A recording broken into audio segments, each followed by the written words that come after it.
Hi, everyone. Welcome. And just raise your hand first so we make sure everyone gets the chance to speak. So, for the icebreaker, we asked, what are your favorite Asian foods? So far in the chat, we got, I believe, yeah, ramen, a classic. Spring rolls. I love spring rolls. Ramen. I think ramen's a classic. For me, I love paneer, which is like an Indian dish with like cottage cheese and also roti, obviously. Always pair that together. It's really good. So we got a lot of sushi, ramen. I see some great taste in this chat so far. And as a reminder, once we're gonna get started right now, but if you would like to, just raise your hand if you want to say anything out loud. Oh yeah, don't have faves. Yeah, it's hard to choose, honestly. So here we go. I hope you guys are excited to get this conversation started. So to start off, we want to just make sure everyone's on the same page about who classify as Asian Americans and Pacific Islanders.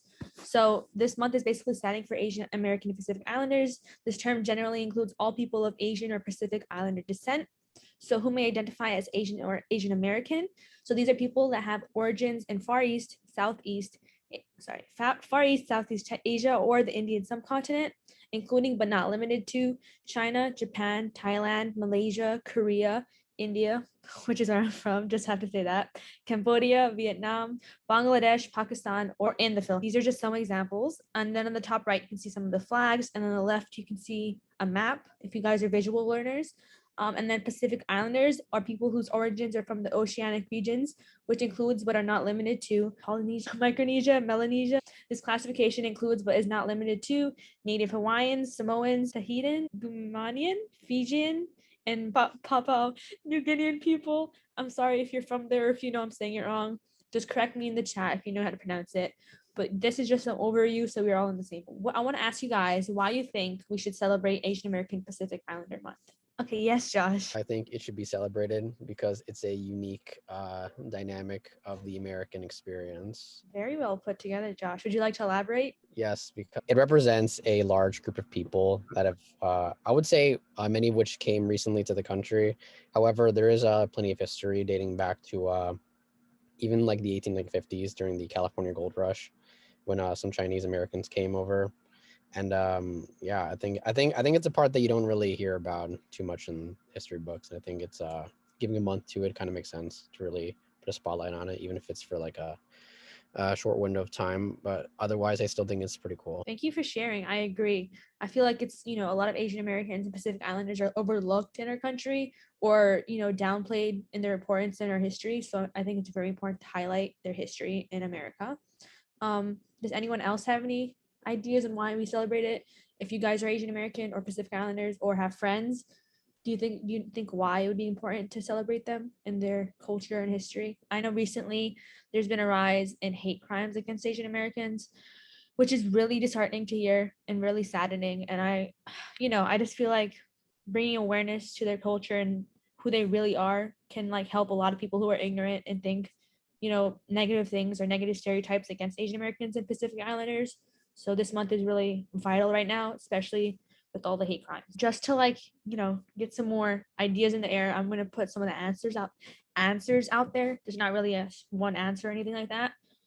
So as we said, celebrating Asian Americans and Pacific Islanders is to educate ourselves about their challenges that they face, celebrating them to fight against assimilation and cultural erasure, which if you guys don't know what that means, the best way I can put it is like recently people are trying to say that like Asian Americans shouldn't be considered minorities. Like it's that type of thing, like where it's just like, well, why, like they don't really care much about like separating them or like valuing their different cultures, because some people just like to associate Asian Americans as one group or two groups, like, oh, there's like West and East and then there's South, and it's like, no, there's different countries and different nationalities that all have their own culture that should be appreciated. And then we have, obviously, as I said, the recent rise in hate crimes against Asian Americans. So which is why we need to show extra support to the community, because they need help, and they're friends, they're family, they're peers. So we need to really like see them and hear them.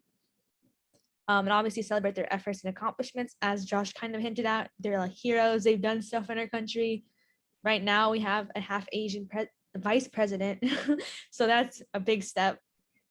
And then celebrate to acknowledge and understand the diversity that exists within the fastest growing racial group in the United States. If you guys didn't know, that's a fun fact. and to unite our voices and speak together across ethnic communities and lift up collective issues. We're going to move on to our next slide. Okay, guys. Now we're gonna talk about fun facts about the culture and history of Asian American Pacific Islanders. So since the Asian American and Pacific Islander cultures are so diverse and so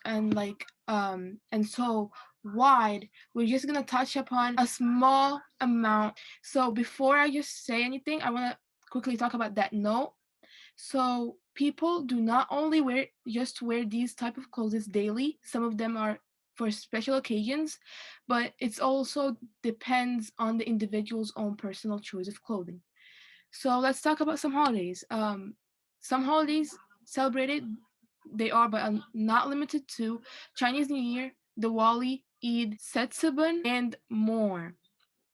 There are also a huge variety of dresses, type of clothes, like I said, kimonos from Japan, sari from India, kipao from China, hula from Hawaii, hulutasi from Samoa, and more.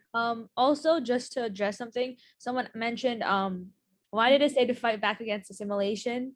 Because they reckon it's a good thing. Like, and they provided an example saying, like, if you were in Japan, assimilation would be good to have a better understanding of people there.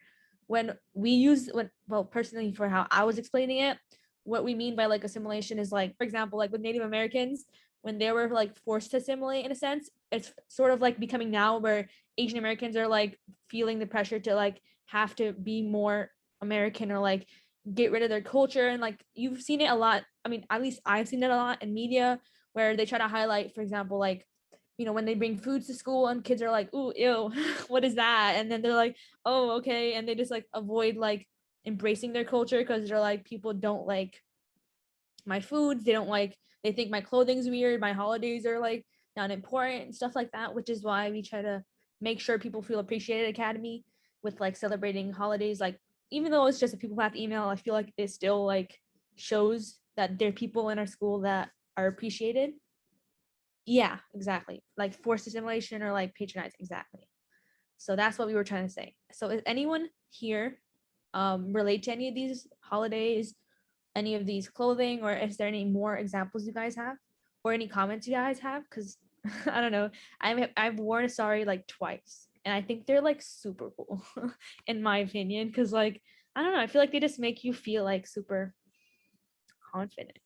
But I guess it's just a me thing. I'm gonna move on.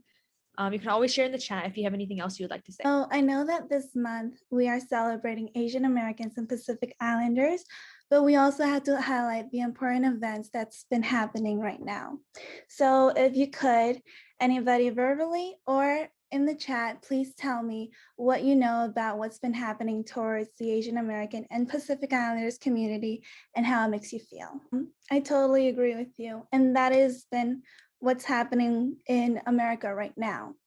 So as we know, racism in America is nothing new, but there's little progress to be celebrated against the actions of what racism do to minority groups.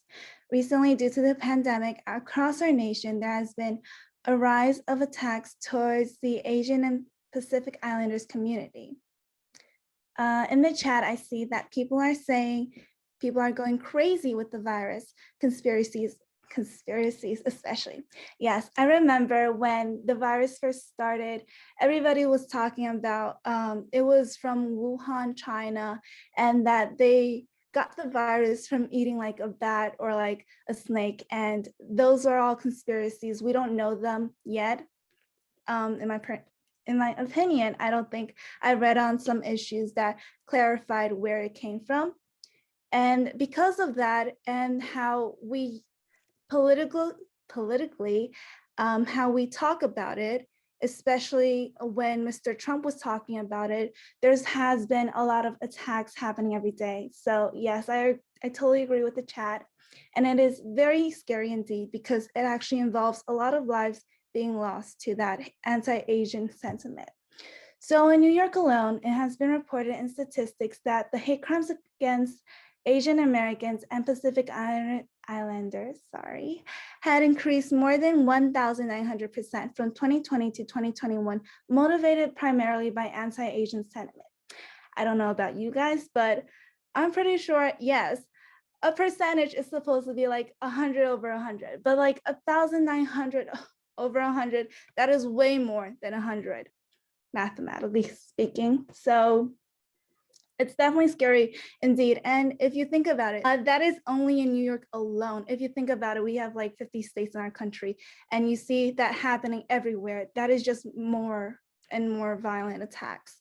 So politically, Mr. Trump has came out to the public commenting his hatred towards China, as he calls the virus, the Chinese virus, back in 2020, which to many was enough to justify these anti-Asian xenophobia. Yeah, ignorance is common now, and it's very scary, guys. Everyone should be, cautious and stay safe. Microaggressions Asians face. I feel like right now, especially, there's even more things for people to bring up. Like, in my opinion, at least, I feel like recently, like Asian jokes have just not been, like I feel like people are over it, right? Like, wow, you guys tried it for like a few years, movies tried it for a few years, and it was like, wow, what are you gonna say? We're smart, so funny. Dogs, wow, like I think it got boring, but now because of the virus, people just love adding more and more to this stereotype and this xenophobia against Asians, and it's kind of disappointing. Emily, do you want to add about some microaggressions you think our people face, Asian Americans? Yeah. About microaggressions, I think that, in my opinion at least, I think that in the past, a lot of people, including myself, like had let it slide because it was just so normalized. And now that there's a lot of Asian hate crimes, I think that we should be calling out the people in the media and people around us that contribute to these microaggressions, because not only is it disrespectful to like us, but also like our culture and our ancestry. And yeah. Do you have any examples exactly? Because I know, like, personally, I'm not too aware of any, or maybe I'm just like too used to them. So does anyone want to explain any microaggressions they know? I know the model minority one, which puts unrealistic expectations on Asian Americans. When the coronavirus first started and we were still in school, my friends who are both Chinese, they were going to get their lunch and they went to the lunch line.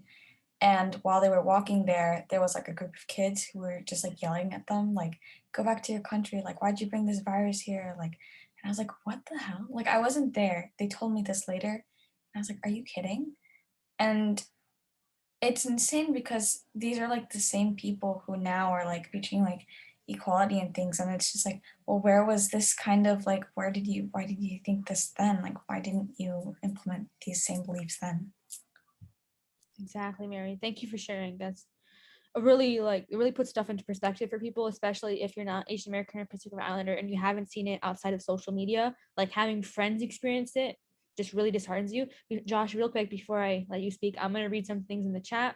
So someone said, as these attacks are happening in front of us, like really in front of us, and people are not doing anything about it to stop them from escalating.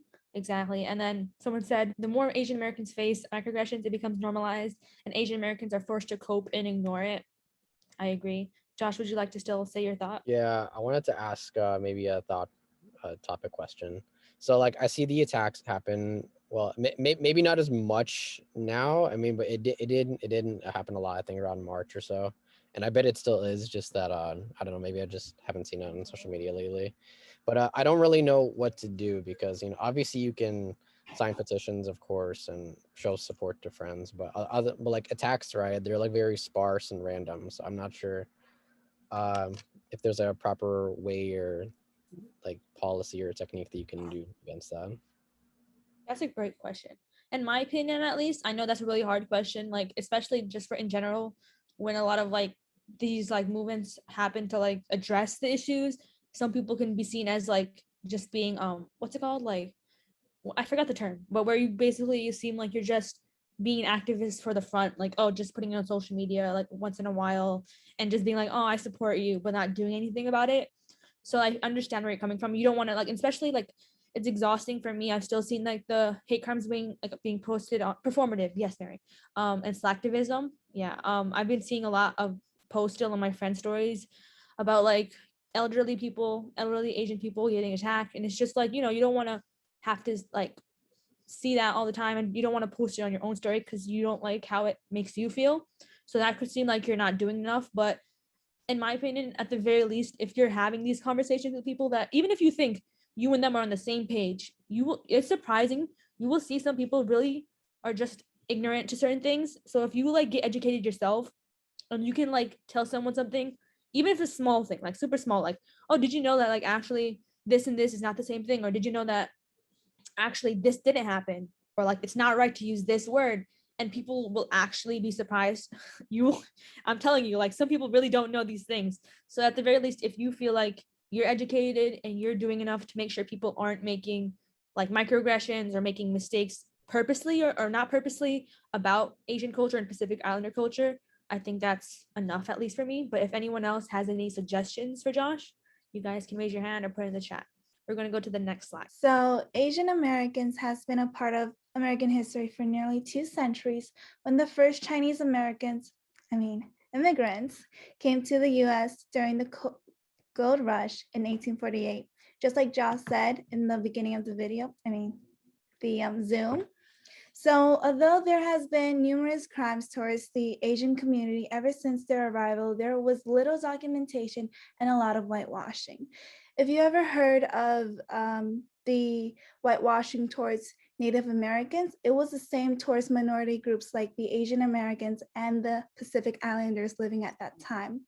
We can learn a lot from history as they uncover the fight the Asian community has put up to the American system in order to create a less unfair society for people of color. Yes. So we just wanted to bring this to everyone's attention in case you guys forgot. I think in American history class, especially, like we're in American history school, we kind of go past a lot of things really fast, and it might be like sweet, not in your memory. So we wanted to bring, 1848, gold rush, Chinese immigrants came, stuff like that, and there was a lot of whitewashing. Whitewashing is basically when, like you say, like white people are not stealing, but like taking like Asian cultures and reinventing it, I guess, and not really respecting its history and its roots. Oh, to add on to what Emily said about the yeah, I think it happens with movies too. I mentioned this in the chat. It happened with the Avatar movie that occurred I think about 11 years ago or so.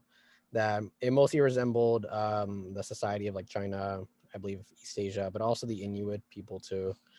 And yeah, most of the lead actors, weren't Asian. Like most of them, were white. So people got mad over that because it's like, why would the casting crew do this? It's like it's not representative of like what the actual inspiration was. It's like if you were making a movie about ancient Japan and like you casted like Brad Pitt as like the lead actor, like it just wouldn't make any sense. Yeah. Literally I was like so off. I'm like, I know what it is, but I forgot. So that's a great example. And yeah, I know that like there was also a lot of like yellow face in early Hollywood. Like people thought that was acceptable, or they just have like white people, literally like put like yellow or like not their skin tone and like act Asian for certain roles rather than casting Asian Americans. Let's move on to our next slide. So next question is, as a student, how can education come into play to reduce instances of anti-Asian hate and racism? We should learn about stuff like the Chinese Exclusion Act, and not only learn about our point of view of like our experiences with Asians, but also their point of view to understand what they went through. Mm-hmm. That's a great suggestion. Anyone else? Personally, I haven't seen a lot of, I've heard this a lot. I don't know necessarily how, like, I'm not aware of how policy and like how education and stuff works with the DOE and everything, but I haven't seen a lot of Asian or Pacific Islander teachers, in my opinion, like growing up at least. So like maybe if we could help encourage more. I don't know how that works. I feel like it's kind of weird saying that because I feel like if they're not interested, we can't really be like be teachers. But if we could have at least, I don't know, speakers or like more history being represented by people who are, or at least closer to that culture, that'd be nice. Internment, Japanese internment, yeah, we learned about that. I think we push. That sucks. I sound so like I don't care, but I do. Oh yeah, there's Mr. Dang, Miss Shaw, Miss Huang. She's a queen. Has anyone like in your school addressed anti-Asian hate crime and racism? Anything of the sort? We were discussing it yesterday in American history about how our thoughts about the whole anti-Asian hate crimes have been reoccurring multiple times on social media a lot. Mm-hmm. And like it's hurtful to see because you see that you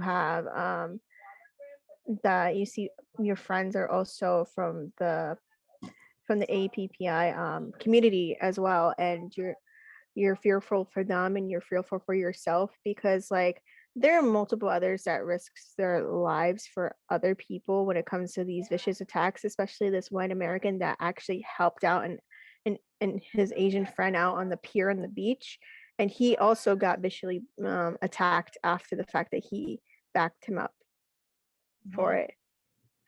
I didn't And know. also I feel fearful for my friends that are from Asian descent and Asian backgrounds that they are going to be going out to the world in the open and they're going to get viciously and brutally attacked by other people by saying like you brought the coronavirus here, it's your fault.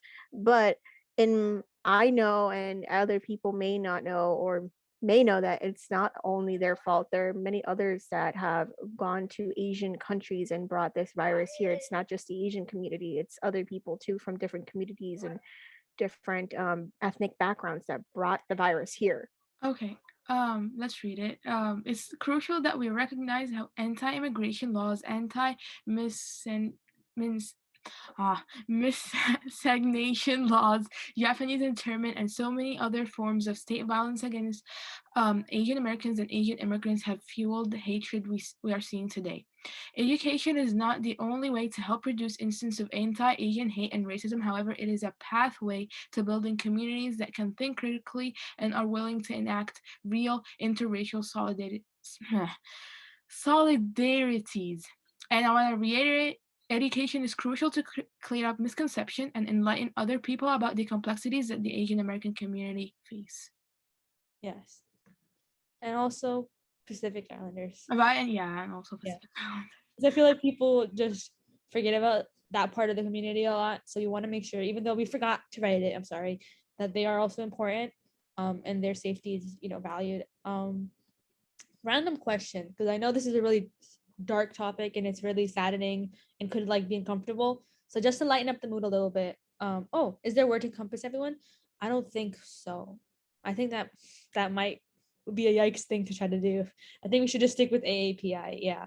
Oh, if you're a Star Wars fan, the actor for Jango Fett, who was in the second movie, he was the dad of Boba Fett, who appeared, who was like related somewhat to the character in The Mandalorian in the new show.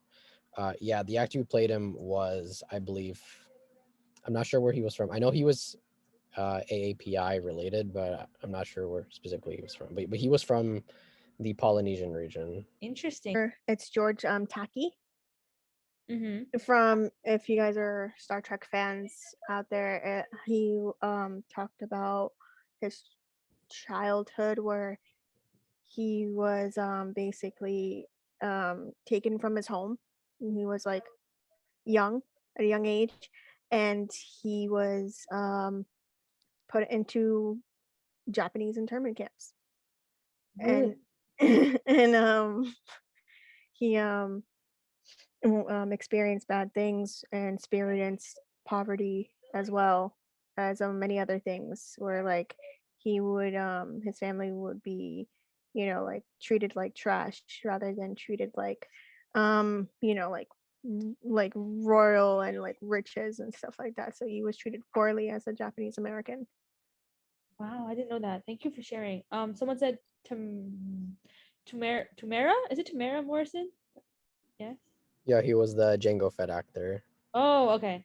Oh, he's part of the LGBT community. Well, that's nice. Also, I was curious, so I searched it up, and I can't believe we forgot Taika Waititi.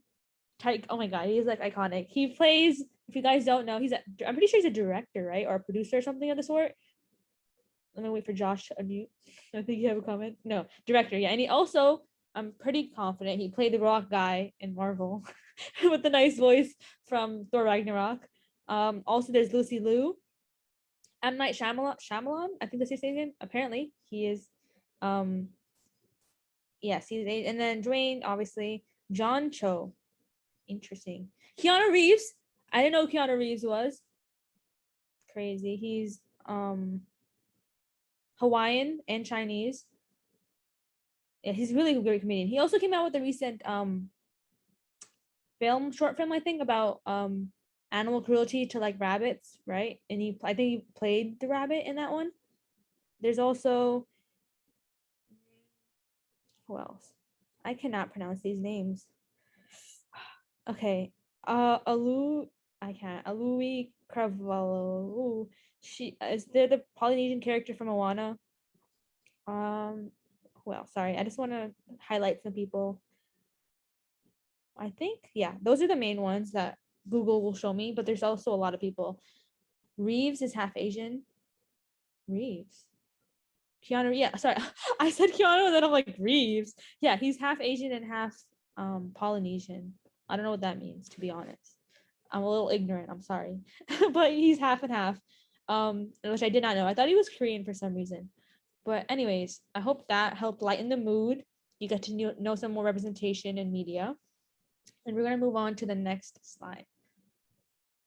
Okay, our next discussion question is, in your opinion, how are stereotypes a bad thing, and what impact do you think it have on Asian Americans and Pacific Islanders? Obviously, I think stereotypes are bad because they just generalize people and then put them like into one category when you're so much broader than just a stereotype. And everyone's different in their experiences. And I think an impact could be that like it discourages a lot of people from going beyond that because they feel like they're not really wanted to, or like will be accepted in that whatever they go, like whatever they become, that's not what people want them to be. Yeah, but the model minority, we're gonna go over that soon. Actually, Josh, you're like right ahead of us. I don't want to waste too much time because with my question, but Mhm. okay, the term Asian is pretty broad, so Mhm. yeah, it's something I thought about kind of recently too, especially for this thought topic, because like it encompasses a group of people or a continent that has like 4 billion people in it, so like of course you're gonna get some uneven representation. I would say it's like there's Arabia, South Asia, Southeast Asia, East, even the northern region where Russia is too. It's a very big region. Central Asia, it's very huge, and I feel like it's um, like as a label, it can be a bit too broad, don't you think? Yeah, I see what you're saying. I think that's a fair statement. I mean, yeah, I feel like sorry, I'm like literally I sound like I don't know anything right now. But I agree. It's just like I feel like in my opinion, as an Asian American, I don't mind it. I don't know. I mean obviously some people would prefer like being I mean that's why there are like labels like I'm from Central Asia, I'm from West, East, whatever, and like there's nationalities, you can say what country they're from rather than just calling them Asian American if they want to tell you where they're from. That's nice. But if people are mixed and stuff, I feel like it's easier just to be like, yeah, you're Asian. Yeah, are you cool with being called Asian American rather than like specifically being like, oh, you're this and this and this and this and this. And it's like, okay, I want to be called Asian American. It's like, I'm like Asian. Because some people, if like you're mixed, I've like kind of noticed this. If they're mixed, some people like are kind of iffy about calling them Asian. And I'm like, they're literally Asian. You know what I mean? Like when people think if you're half or like 1/4 or something that you're not really Asian. And it's like, but it's in their blood. I don't know. Latino isn't a race and it's a really broad term. Or Arab. I just think it's a thing that's happened. I don't know if it's like just a historical thing that just came along or if Asians like chose it or not. I want to add that one impact these stereotypes have on is especially youth, that it caused identity crisis, and yeah, so, and peer pressure as well. So when, for example, I don't want to speak for other people, but when you're around when you're around your friends, you can't really express your culture. Some people have a difficulty with that, not all of them, but yeah. Thank you for sharing, Habib. But yeah, I think that's actually a really important thing that I had never really thought about. Like I feel like certain cultures are like, I don't know how to put it. Like I feel like they're just looked down upon in America. Like that's a really big generalization, but like you know what I mean? Like I feel like there's those stereotypes like, oh, you like curry, you smell like curry, blah blah blah blah, and stuff like that. Which are like really hurtful for people, especially when They want to just enjoy their cultural food and just, be themselves, but they don't want to like get hate for like correcting people on their jokes, whatever they think jokes are. So I think it's important for always like correcting people, because I feel like, not to go on a tangent, last thing I want to say, but it's very important to establish your boundaries and establish how you feel, because if not, you're going to just feel horrible, and that's not good. And I know it's hard for people, like, especially I'm like a passive person, but you have to sometimes be assertive with how you feel and just be like, no, actually that's not a joke, that wasn't funny to me, or like, no, I don't think you should be saying that, like that's not the proper term, and stuff like that, because that can help clear up a lot of misconceptions that like continue to like push stereotypes to the forefront of people's thoughts about Asian Americans and Pacific Islanders. But now, enough of my tangents. We're gonna move on to some stereotypes that we want to cover. Oh, sorry. Okay, there we go. Okay, so here we included like two stereotypes that you can hear about the Asian community. So first, all Asian Americans are of the same background or national heritage. So I'm gonna read that chunk of text, and in the chat, can you say like if you heard that stereotype before? So yeah, so many people are either unable or unwilling to distinguish between different Asian ethnicities, such as Japanese American, Chinese American, Filipino American, Indonesian American. This becomes a problem because people generalize certain philosophies or practices about one or a few Asian Americans to the entire Asian American population. This would result in the overlooking of important differences. An example for that, it's disrespectful if you talk slowly to them in English or say ni hao, even if you know the word for hello in Chinese, and not every Asian is Chinese.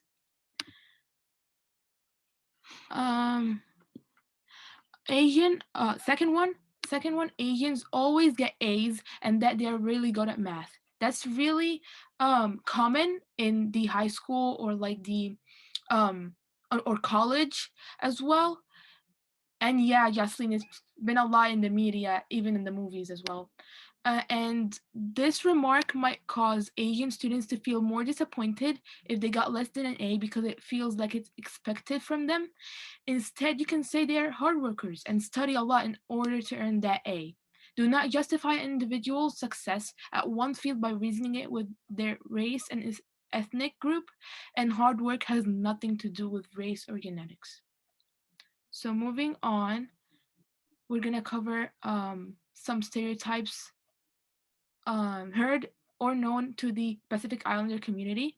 So Pacific Islanders are from Hawaii. Before starting, if you heard these stereotypes, write in the chat. We would love to know. Pacific Islanders are from Hawaii. Pacific Islanders are mainly divided into three groups: Polynesia, Micronesia, and Melanesia. Within these groups, there are many islands that Pacific Islanders call home. Although Hawaii is under the umbrella term from Polynesians, not every Pacific Islander you meet is from Hawaii.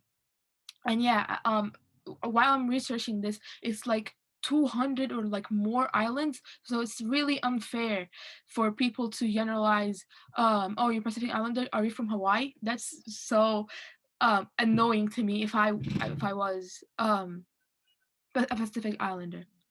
And second, all Pacific Islanders are good at sports. Not everyone. Similar to the Asian stereotypes that all Asians are smart, do not assume every Pacific Islander is extremely good at sports. Third one, and it's really important, Pacific Islanders' cultural clothes are for Halloween costumes. So never do that. I don't know if you like if I research Hawaiian cultural clothes, there's a huge chance that you find white people wearing these clothes like it's definitely considered cultural appropriation, and it's also disrespectful to make fun of other people's culture who wear the clothes for special occasions when they celebrate their holidays. The main point is just do not assume ask directly if you are not sure, rather than just disrespecting and assume that you know what's going on. Yes, I think those are some great points, Habiba, and I have definitely seen these a lot in my life. And just to add on to these stereotypes, in a sense, someone mentioned exoticism. Yeah, and not profit off of them. It's good to respect cultures. But yeah, exoticism, I like. There's just so many different things happening to the community. Like, I don't know if you guys know what that means, but it's basically where like it happens a lot, like with the different like communities too. But it's basically where people like to like, for example, like I don't know how to put it exactly without sounding like I'm saying something weird. Josh, do you want to explain it or should I try? Uh, I don't know how to explain it because I don't know. Because like this is about Asian Americans. I don't know. Yeah. Okay. Of Sorry. Should I try it? Should I try it? And you let me know if I'm saying it right ish. Sure. I mean, I think I'll probably leave in the chat.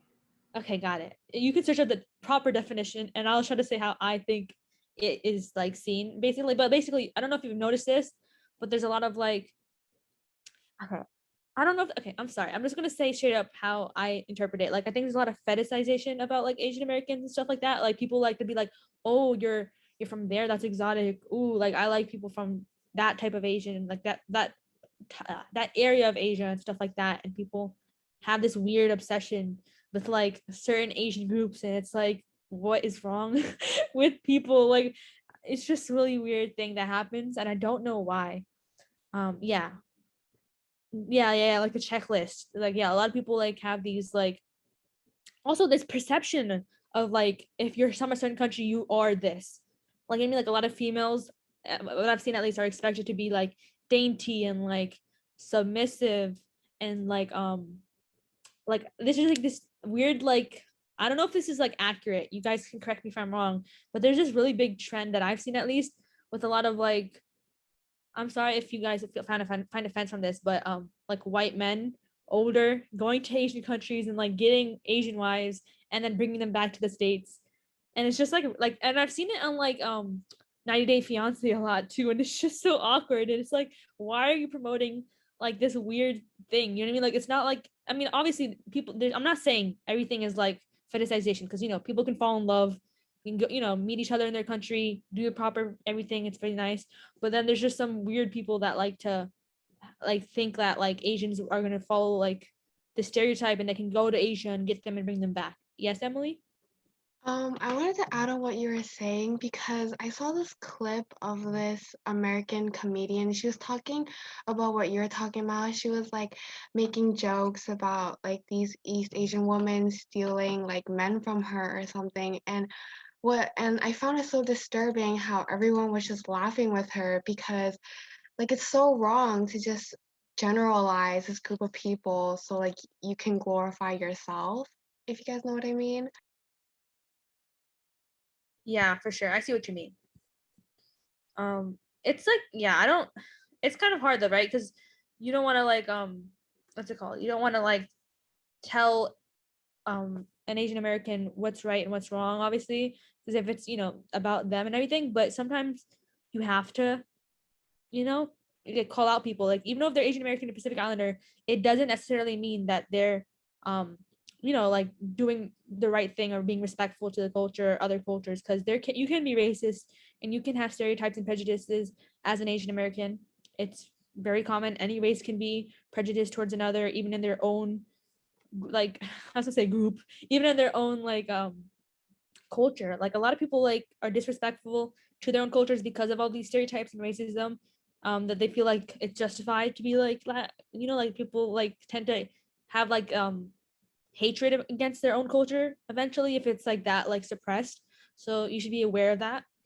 And yeah, we have a few I just wanted to say, like, we're almost at the 15-minute mark, so we're gonna move on to the next slide. So we're gonna talk about the model minority thing. Okay, so when I heard about this myth, the model minority, to me, when I first heard about it, just don't judge, please. I actually felt really nice about it because I thought, oh, we're like this minority group that everybody's supposed to look up to. But the truth is that there is really, it is such a dark thing that the system really just puts us for like in against other minority groups. And that's the problem, because it's been widely known that for the Asian minority community to be called this model minority, characterizing them as intelligent due to being seen as a group of hardworking and obedient people, which can trace back to the gold rush, because many of these Chinese immigrants were working for very little money, yet they're like, people would call them that they were stealing jobs from the Americans. And that's why they were seen as like this hardworking people, and then people wouldn't like them, which would lead to the Chinese Exclusion Act that would be placed on for many years, which was the first act that was actually passed to bar a specific racial group from coming to America. Let me see the chat for a second. I think it comes from a lack of perception on people of different backgrounds, especially as Asia is really big yet far away from here, for example. It's also condescending / anti-egalitarian value. I have no idea what that means. If you want to elaborate more, please do. So yeah. However, this puts a lot of pressure on the Asian community, especially students, because of the expectation of receiving high grades or being a straight A students from peers, teachers, family, and people around them. Oh, okay, so pro-equality, essentially. In addition, the stereotype is a political wedge between the Asian community in America with the other minority groups. The community is used as an example for other minorities to follow, creating anti-Asian sentiment.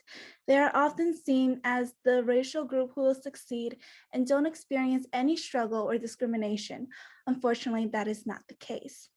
It is found that the Asian community is the highest community with the widest economic divide and who receives unequal pay, even though people assume the community has class privilege. Now, when we talk about class privilege, we automatically assume and link it with the Asian community, because we thought that, oh, because they're so hardworking, they probably are better off than the others, but that is not true. And when you say that, it drives a really like a political wedge, as said, because you're trying to create this separation when there are a lot of minority groups, and you're just telling them to become like follow after this Asian community because they're doing so well, and that means that you should do it too, which means that there would be no problem for you to do it. Essentially saying that. So yeah. Yeah, Josh, the divide and conquer. Yeah, it sucks how everything is like, you know, political or like just racist. Honestly, I feel like a lot of people are just ignorant and they're just like, well, I'm gonna perceive Asian Americans as like the best minority or as how minorities should be, and it's like that really does not make any sense because there's so many Asians. First of all, Asians aren't experiencing life how you think they are, and there's so much history behind it, which we're going to cover in a little bit. And yeah, for example, guys, I don't know if you know this. I don't want to like Google it right now because we don't have too much time, but you guys can Google it. Apparently, a college, I think, is just decided to like label Asians not as a minority anymore. They're like, same thing as white people. And I'm like, are you sure about that? I don't know. Like, it's just crazy to me that that was a consideration that they had to go through and go, yeah, actually, I don't think Asians are a minority anymore. It's like, that's what you think is the most important thing to like fix right now. You know, I just want to put that into perspective. Like, that's just a crazy thing that someone like sat there and brought that up as an issue. And it was like, we need to fix this problem. But yeah, if anyone has any final thoughts about model minority, if they've seen it in their life, if they've never heard of it and are like, you know, curious about anything, maybe we can help you understand it better.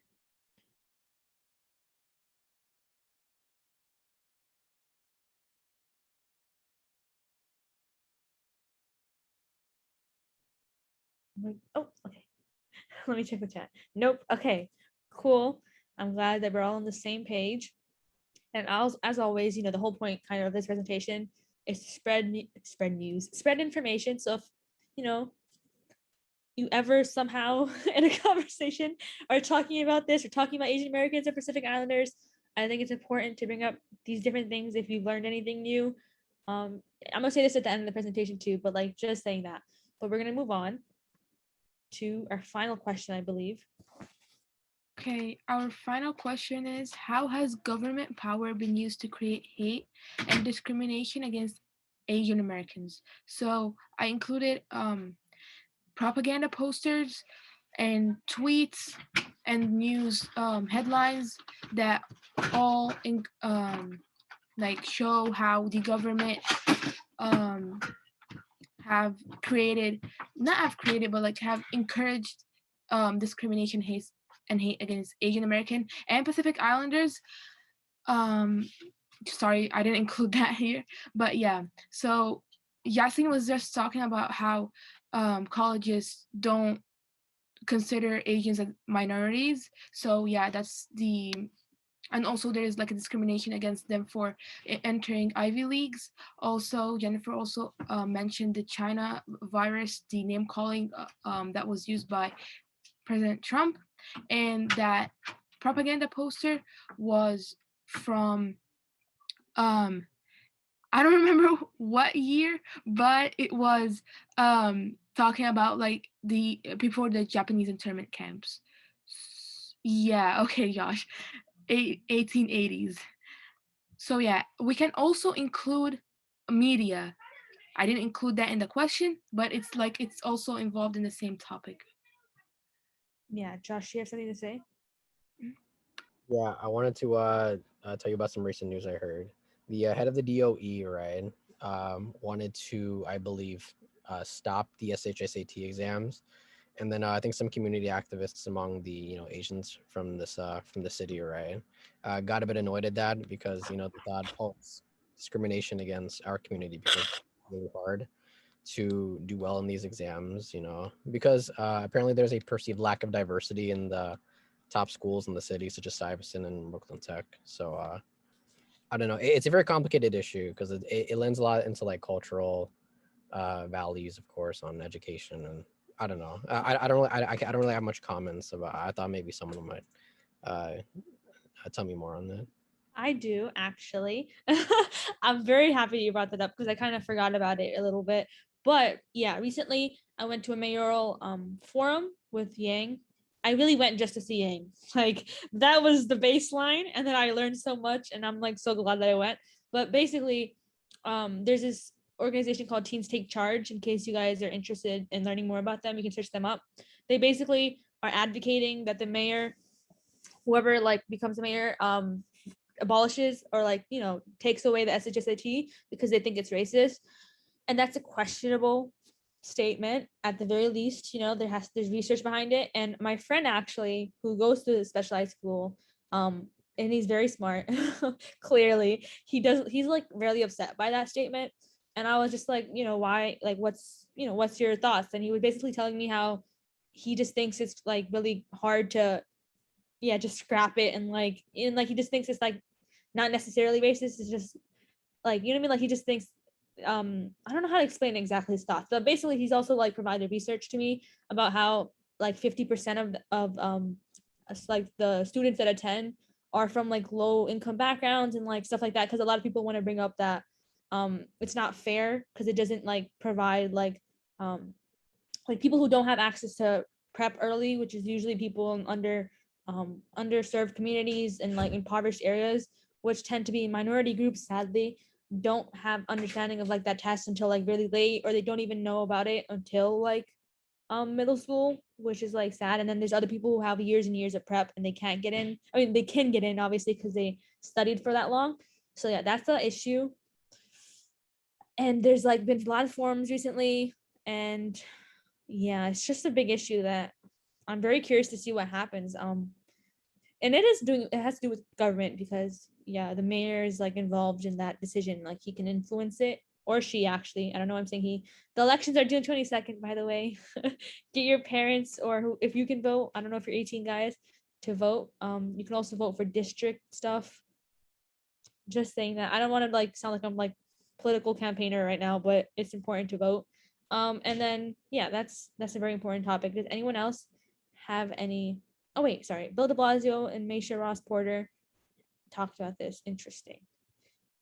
Hopefully, we get some more diversity and more opinions on this, because there's not a lot of teens actually represented in our government. A lot of mayors haven't listed. Not a lot of mayors. I'm saying Bill De Blasio specifically hasn't talked to a lot of youth.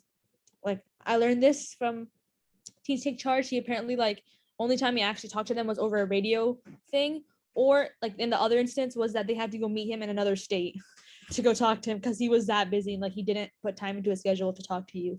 Sorry, but that was just a tangent. Anyone have any last comments about how government power has been used to create hate and discrimination against Asian Americans, or how you think we can change that necessarily? Like how can we counter this discrimination and hatred that's promoted by our government? Maybe also, in my opinion, like I don't know necessarily if this is the same thing or not, but like also getting more Asian Americans and Pacific Islanders, like their actual wants and desires, rather than just the government assuming and being like, oh well, we see this, we want this. Because I feel like a lot of politics is just one side wants something and the other side doesn't, and then it's like nothing happens. And I think if like we unite and we push for something, that the government has to listen, because that's how a lot of things have happened in history, though it takes a lot of hard work and blood, sweat, and tears, pandering. Elaborate, Josh, before we move on. I don't know what that means. No, it's like when you make a symbolic change, but you don't actually do anything to stop it. Oh, got you. Yeah, which just sucks. I think the government does that a lot, honestly, which sucks. But yeah, we're gonna move on. But as I said, wait, let me check the chat. Oh, yes, he is. It is great, but he, in my opinion, is an interesting candidate. Very interesting candidate. And I'm not going to take any spot like positions, but I would say please do your research. If you're helping your parents vote, please do your research, because it's ranked choice voting. So if you like him but you don't know the other candidates, please look at the other candidates and you can rank them. He said some interesting comments about Israel and Palestine. Just wanted to say. But yeah, we're gonna move forward because it's almost time to be over. So here's some things, history that we were going to say, we're going to mention. Let me like pull them all up first. There you go. Okay, so here are some influential Asian Americans that challenged America's institution throughout history. There was the Supreme Court case from the United States versus Wong Kim Ark. And so Wong Kim Ark was a United States Chinese citizen born in America. In 1898, from a visiting trip back from China to America, he was not granted the right to enter by the Immigration Bureau, who assumed that no Chinese people could hold a U.S. citizenship. The impact of the case. The Supreme Court ruled that the 14th Amendment gave citizenship to any individual, no matter race or background, which resulted in the established permanent legal standing for all immigrants of all backgrounds. What does this mean? This meant that in history, because of this case, it allowed anybody, any background who was born and naturalized in the United States to become a citizen. Another example was Yuri Kochiyama. Yuri Kochiyama was a Japanese American social justice activist who was an active leader in promoting civil and human rights in the 1960s. During World War II, we had Japan bomb Pearl Harbor, and because of that, people were sent into Japanese internment camps. And she was one of those families who experienced the internment camps. So her impact helped lead the reparations movement, pushing for a formal apology from the government for the Japanese internment camps during World War II, and her civil rights works impacted other minority groups like the Black, Latinx, and Indigenous peoples communities. Quick question before we move on, Jennifer. Did they get an apology? Because I'm not educated. I'm not so sure about that. I was just researching about her accomplishments. They said they did. That's amazing. Nice. Okay, so we're going to move on to the next slide, which I think is resources. Yes. So most of you guys were asking what you can do to help the Asian community, especially like if you see somebody being attacked. One thing you can do is document and or film it, but also call 911 if you're able to, because evidence is needed to catch the criminals who attack others based on race. If you don't have evidence, people cannot be found and they can't bring justice to them. Second, please donate to victims of anti-Asian sentiment and violence. You can use apps like GoFundMe, where there are many pages and victims who need the help they can get. 3, eat at an AAPI restaurant. Because of the pandemic, people will not step into Asian restaurants because they are so scared of getting the so-called Chinese virus. Many restaurants had to close down because of the fear and racist comments and or discrimination. 4, support the Asian community's elderlies. It's been no surprise many who appear on the news attacked were Asian elderlies. People find victims because they appear weak and easy to attack. Help out by keeping a lookout for these elderlies, especially if you think they may be in danger. I saw this video of a guy who once told the community that because of what's been happening to his community of the elderlies, he would go out at night around like 9 o'clock or like 10, like where it's late, and just go around his neighborhood to look for any violent attacks or anything or anywhere he can help out. And then most importantly, educate yourself and people around you to raise awareness in your community about AAPI culture and history, celebrate the accomplishments of AAPIs, and fight against white supremacy by understanding how the community has been oppressed and impacted. I want to give you guys 2 channels on YouTube you can research. One is the Try Guys channel. I don't know if you guys heard of them, but if you just go to their channel right now on YouTube, the first video, the Try Guys, the first video would pop up and talk about the Asian American hate crimes coming up, and some, like, there was also one person who was Asian, so she was a mix, and she tells her experience growing up as a mixed person and her struggles dealing with it, because they often find that they don't they can't relate to society, they don't fit in because they're different. They had no role models looking up to for them. So yeah, and then the second one was the PBS channel on YouTube. If you search up PBS Asian American series, you can find histories throughout America about the hidden dark truth and the things that were not recorded in our American textbooks or learned in our school. So yes, our last slide, some small businesses and our organizations to support. For clothing, please visit New Classics, Everybody and Everybody, Miramu, and A Day. Accessories, Her Paints Plus Planets, Joyluck, Everly Jewelry, and Abacus Row. Beauty and self-care, Sunday Studio, Elix, Coco Kind, and organizations to support is Stop AAPI Hate, Dear Asian Youth, Heart of Dinner, AAPI Women Lead. To learn more on Instagram and social media, please follow Asians for Anti-Racism and AAPI Women Lead. Thank you. But thank you for coming. We hope you learned something new about the AAPI community and the importance of celebrating not only this month, but also daily. So bye, everyone.